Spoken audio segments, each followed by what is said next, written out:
Oke, lanjut lagi di kabar Rohingya pagi ini, di curhatan pagi kita. Nah, kali ini kita akan membahas tentang Rohingya yang mendapatkan kartu pemilu atau jadi DPT. Ini kan lucu, seorang pengungsi bisa jadi daftar pemilih tetap, dan itu ada beritanya. Nah, sebelum kita lanjut, saya ingatkan lagi tombol subscribe-nya yang masih merah tolong dicek dan tolong diklik, dan yang sudah hitam berarti sudah subscribe. Saya banyak-banyak ucapkan terima kasih. Karena subscribe dari kalian itu sebagai penyemangat buat kami untuk terus menyerukan kasus-kasus Rohingya agar kasus ini tidak hilang, tidak redup, dan tidak ada penyelesaian dari pihak-pihak yang bertanggung jawab. Karena kasus apapun di Indonesia kalau tidak viral, kasus itu tidak diurus, dan kasus sebesar apapun kalau viral itu akan cepat diurus. Oke, lanjut ke pokok pembahasan kita, yaitu tentang Rohingya yang seorang pengungsi bisa jadi daftar pemilih tetap dalam pemilu 2024 nanti. Jadi orang-orang Rohingya ini nanti bisa memilih calon presidennya siapa. Seorang pengungsi ini yang sekarang jadi permasalahan di Aceh, malah kalau nggak salah ini di beritanya di Jawa Timur ya, di Jawa Timur ada yang dapat atau bisa untuk ikut pemilu. Nah, seperti apa beritanya? Mari kita simak lebih dulu. Seorang pengungsi etnis Rohingya asal Myanmar diketahui masuk dalam daftar pemilih tetap (DPT) Pemilu 2024. Terkait itu, Bawaslu meminta Komisi Pemilihan Umum (KPU) setempat melakukan perbaikan. Ketua Bawaslu Tulungagung Pungki Dwi Puspito mengatakan, temuan itu berawal dari informasi Kantor Imigrasi Blitar pada akhir 2023. Saat itu pihaknya menerima informasi bahwa pengungsi atas nama Sofi memiliki KTP dan kartu keluarga (KK). Bahkan, dalam identitas kependudukan itu yang bersangkutan berstatus warga negara Indonesia (WNI).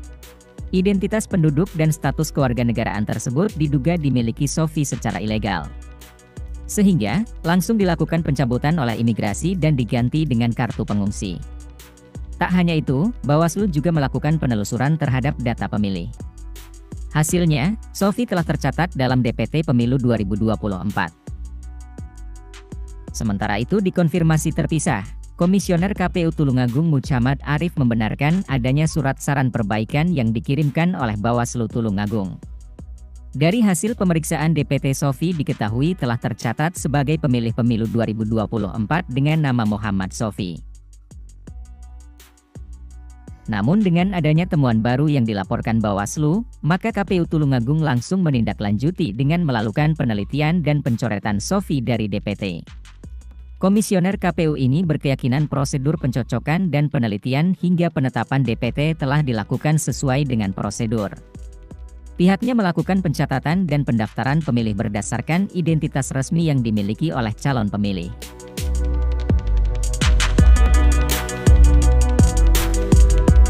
Nah, loh, ada apa itu?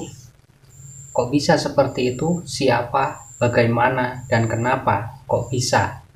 Orang Rohingya, seorang pengungsi dari Myanmar, jadi daftar pemilih tetap di pemilu 2024. Apakah mereka sengaja didatangkan untuk ikut memilih presiden di tahun 2024 ini? Atau bagaimana? Ini baru satu nih.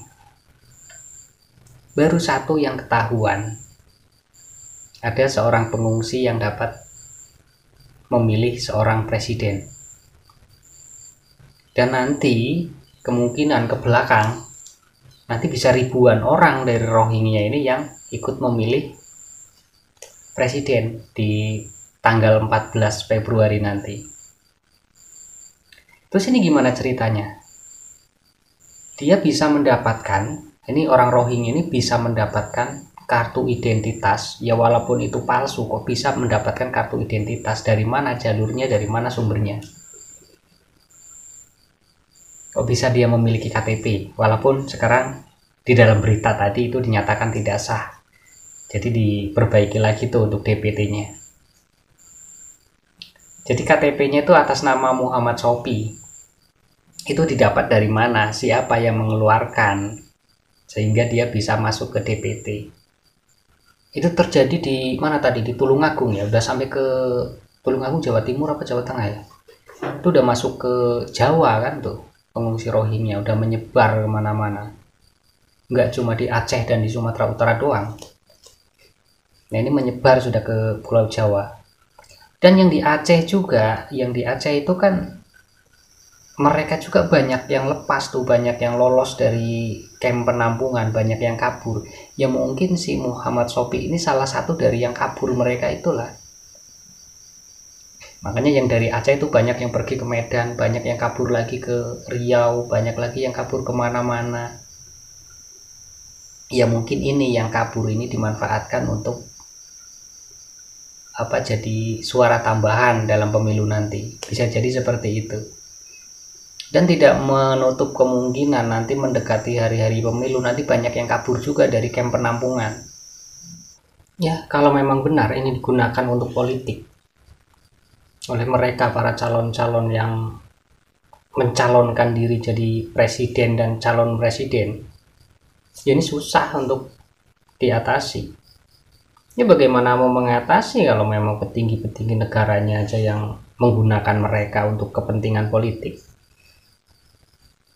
Ya tapi apapun itu, walaupun untuk kepentingan politik, kepentingan apapun, kita nggak mau tahu. Yang jelas warga itu menolak kedatangan para Rohingya.